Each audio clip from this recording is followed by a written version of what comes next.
If you're anything like me, you've been waiting with bated breath for the release of Drug Dealer Simulator 2, the sequel to the first stealth-based min-maxing, product mixing, hustle and grind dealer simulator that came out 4 years ago in April 2020. As of this past December, Byte Runners released a demo available for download, and it's been met with some mixed reviews. But really, I don't think enough credit is being given to the devs on this new entry into the series, especially with all the new features they're implementing. I know a lot of the community is complaining that there is a huge UI focus over the traditional hands-on approach we had in the first game, but bear in mind there's far more interactions planned for this game with how you interface with growing, mixing, supplying, and distributing. I also think a lot of the community is disappointed in both the length of the demo as well as the content that they can access given the short amount of time. My hope with this video is to give you some tips and tricks on getting the furthest you possibly can, given the time you have to experience all the devs packed into this early demo of the game. The first thing you have to note is you will get a call from Pedro, which subsequently ends the demo once you hit dealer level 6. It's worth noting that a lot of the XP comes from sales that you make throughout the demo. So what, just don't make sales and you can play forever? Well, yes and no. You have to quite literally look at time being equal to money and vice versa. By avoiding certain purchases and only selling when you need to, you can be sure you have enough money to buy products and materials to unlock further objectives in the game. That brings me to my first tip. Don't rush to buy the upgraded boat. This tip will go hand in hand with the next one, but it's worth noting that the water travel in this game is a little lackluster. Even with the upgraded boat, you can optimize your gameplay to get from each island a lot quicker, easier, and ultimately cheaper. Now obviously, if you want to test the boat or just like flying across the water, then have at it, but for comparison, this is how fast the stock boat is, and this is how fast the upgraded boat is. You'll notice a substantial difference, but it pales in comparison, at least for the time being in this demo, to other modes of transportation. Speaking of other transportation, the second tip I have for you is to utilize the bus. Bus tickets are insanely cheap. After you step onto the island and get your first few objectives, you'll be told to grab an amber stone to sell for some quick cash. The market lady will buy that right up, and you should certainly pick up at least 10 bus tickets to start. The bus system allows you to instantly teleport to other stops around the map, at least for the archipelago and the shores, and allows you to bring any product that you have. You'll be guided to use the bus system once you pick up the engine for the base level boat, but you can use the system much sooner. Just find a bus stop and it unlocks the waypoint for you to use. Just note, the bus does only run between 6 AM and 10 PM or 2200 in game, but fear not, as you'll be using your nights for other activities. Some of those activities include re-upping your supply, which you'll be guided to do fairly early on upon purchasing a hideout. Which brings us to tip number 3, picking an ideal hideout. If there's any way to make sure you have a good start in the demo and most likely the full game, it's getting out of that dusty bunker ASAP. For a majority of your playthrough, however, you'll mostly be selling to the small island and the archipelago. So the question begs, where's the best place to set up shop? In my experience, the hideout right outside of the bus stop near Lonzo is king. Originally, I wanted to buy that just to stay close to our good buddy Lonzo, but realized the true potential this offered almost immediately. First off, you're right above a bus stop, which as mentioned previously provides excellent travel options between the archipelago and the shores. On top of that, you're right next to Lonzo to pick up any additional mission progression and make drop-offs to him to gain demand and rep on the island. And as for the small island, you're practically right at the sand bunker, which makes it super easy to run across to deliver to all your loyal customers. The island is small after all, and when compared to taking the boat to and from islands, in my experience, docking and sailing pales in comparison. We're trying to be fast and efficient. Speaking of efficiency, let's talk about what to do and what not to do during your nights. After you meet Lonzo, you'll then be directed to use the phone and the bed in the room that he provides you. The tutorial also states that night is good for re-upping your supply, doing other activities and break-ins, or organizing your hideout. In my experience, it's much better to utilize your nights doing any of those aforementioned activities rather than using the bed. It's unsure whether this will be a feature in the full release of the game, but as of right now, your product only produces in real time, not game time. This is far different from how mixing and producing worked in the first game, where you would be able to wait in your hideout past time, and then you would have a fully produced product and tons of customer orders on ShadyNet. So while it might not be the most engaging system, right now your nights are best spent letting your actual IRL time tick away while your production chains do their work. On top of that, of course, you should be organizing your hideout for maximum efficiency, but also take this time to explore the island and find all the key points of interest And if you have some spare cash on you, the shops as of right now are 24/7, so buy what you need and take it back to base. Just be warned, the bandits are more present at night, so do your best to avoid them. The fifth tip I have to offer you involves how to set up your production chain specifically. Similarly to the upgraded boat, and while it may be tempting purchasing the upgraded tier 2 items, it just doesn't make any sense for the cost versus demand for your product.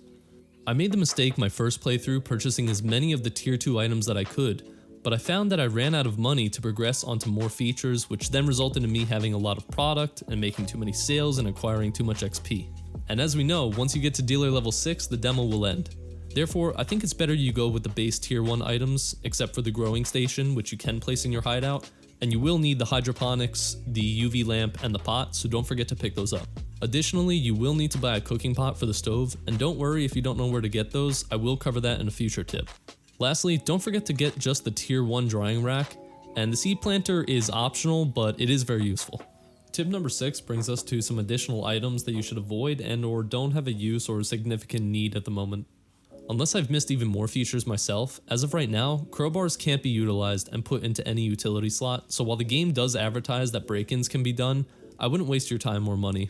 You will eventually get to a mini-mart, which we will circle back to in the next tip, but there you'll see a chemistry kit, which should also be avoided. As of right now, the only thing that allows you to do is extract acetic acid from water and vinegar, but as we'll see in the next tip, acetic acid is rendered completely useless and you're better off saving an industrial table for something else. Glass vials are also unnecessary, as well as plastic bags and sausage. I thought maybe you could eat the sausage to heal you from taking fall damage, maybe that's a plan in the future, but as of right now it's dead space. Finally, avoid any of the additives that you may be familiar with coming from DDS1. This includes flour, sugar, salt, etc. While they aren't the most expensive thing and money is earned relatively quickly in the demo, as of right now there's no mixing mechanic, so we can't cut our product to maximize our profits. Therefore, it's just better to not buy it and save your time and money. Which brings me on to tip number 7, and that is to get to the mini-mart as soon as possible. You'll quickly realize that the mini-mart has one of the most useful items in the game, being acetone. Until additional recipes and more ways of acquiring hydriodic acid are added, the tier 2 recipe for amp salts is the ideal choice. It not only produces less waste, but also produces slightly more salt and requires overall less material. Between the stove and a singular bottle of acetone, you could produce just about as much amp as you need to get through the demo, but as I will hint to you now, it's better to stop by the mini-mart every day and buy a bottle if you can. The stock is fairly limited, but you'll need it for a future mechanic when and if you get to it. Additionally, you'll want to pick up a cooking pot here for your stove. On to our next tip. After you've been unpacking all of your substances on the lab tray, you may have noticed that you're acquiring quite a few empty bottles. In my first playthrough, I was a bit annoyed that these were just collecting space and I couldn't use them in any recipes. While that might not be the case in the full game, as of right now, the best thing you can actually do with these bottles is to bring them to the market stall lady on the small island and sell them. The game only briefly mentions the selling feature when you first collect the amberstone, but I wish I'd remembered about this during my first playthrough and sold all those bottles. As you stock up on your substances in your hideout, you'll have more of these bottles than you know what to do with, and you can easily make a few tens of thousands just selling these bottles to that lady. The next step I have for you is more of an overall suggestion on how to use the scheduling system for your clients. There's 2 ways that I found to be best when using your calendar given the 2 options of product we have for the demo. The first is by organizing your deliveries according to the type of product you're offering. For example, you could push weed for both the small island and the archipelago at 1 hour, and then the following hour push all of the amp. A way that I found works a little better though is to organize your deliveries based on location. The customers get pretty densely packed together, especially when you take on a lot of orders, so it's better to schedule the deliveries based off of where they're located. 2 bonus tips that go with this include scheduling the 2 clusters of deliveries on back-to-back hours and scheduling the deliveries on the following morning. The reason being is there's a cooldown period in which your clients will not be ordering. What I found is if you schedule all of the deliveries for the next day, then throughout your playtime, the orders will keep coming in as your current day progresses and you can quickly fill a big queue of orders to all hit at the same time. When you make those sales, that cooldown gets refreshed within seconds of each customer rather than within potential in-game hours equating to minutes of IRL time. In fact, the calendar and the scheduling system is so powerful that because of the reputation bonus that you get, as soon as an order comes in, I pull out the phone immediately and I pencil them in for the next day. This both boosts my rep and gives me something to look back on at night when I'm processing and packaging all of the orders. And then the reason why you schedule it in the morning or as close to the morning as you can is because you'll have plenty of time throughout the night to make and package all of these orders, that typically I find it better to schedule them as close to the morning as you can. I think the earliest you can schedule it is 9 a.m. So honestly, I would just do 9 a.m. and 10 a.m., get your orders done, and then throughout the rest of the day, accept them and pencil those orders in for the next day. Tip number 10 involves making your offer to Lonzo and maximizing the amount of customers you can have. While you may be able to actually get through the demo just by making sales to the small island alone, you will have to make an offer to Lonzo to progress the story enough and get to more advanced features. The system is a little confusing when you're first introduced to it, and honestly by the UI that's shown, it's not entirely clear what's trying to be conveyed. If I had to take a guess, the large quantity in the offer bar is actually stating the entire island's demand, or at least the portions of the island that Lonzo has control over, and how much product we can expect them to order. But again, it's not confirmed, and maybe it will be cleared up in the full release of the game. If you want the absolute cheapest way to progress Lonzo though, you can actually just give him 1 gram of weed an amp and it will complete the objective. My first playthrough, I was very confused and tried to give him as much as I possibly could and ended up giving him a few hundred grams of both weed and amp, which was a huge mistake. What I found when doing the 1 gram test is that the amount of reputation and respect earned was 0.1. I didn't see many offers coming in when I only had that 0.1 rep, but as soon as I sold 9 more of each, equaling to a total of 10 grams delivered to Lonzo, I started getting pretty much similar customer density on the archipelago as I experienced on my first playthrough.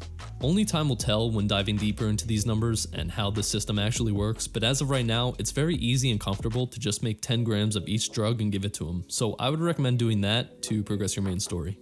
And finally, as a bonus, my tip I have is to just enjoy the demo. While I feel like the tips that I gave can certainly help you optimize your playthrough, it's also important to remember that none of this may be concrete when the full game releases. And also, the point is for you to enjoy it and have fun. Sometimes it's better to explore certain features on your own, and that's why I tried to leave as many spoilers out of the progression system as I could. I am confident though that if you follow some of these key tips, you will get further than you may have previously got in the demo. And if this is your first playthrough of it, then the choice is up to you. Either follow along or explore what the game has to offer for yourself. I know the community is a bit of a toss-up between liking the sequel and hating it, and while I can understand the frustrations of taking some of the hands-on approach off from the player and transferring it into a UI, I already see some of these features and how they can be utilized when the full game releases, and to be honest, I don't think it falls short on what we wanted the first game to be. I know the devs have confirmed on melee weapons, whereas with DDS1, we were advertised that it would have guns, and I know that was a big complaint and a letdown, and I get it. But I think it's more important to come together as a community and try to express to the devs in a more positive way to see the types of features that we want in this game. But yeah, with that being said, I am excited and curious to see where it goes from here. Either way, I hope you enjoyed the video, and please let me know down in the comments below what you think of the demo and how it's going or how it went for you. Also, let me know of any features that you want to see added into the full game that hasn't been confirmed on already, and also any other tips that I may have missed that can help new and experienced players alike. Thanks for watching.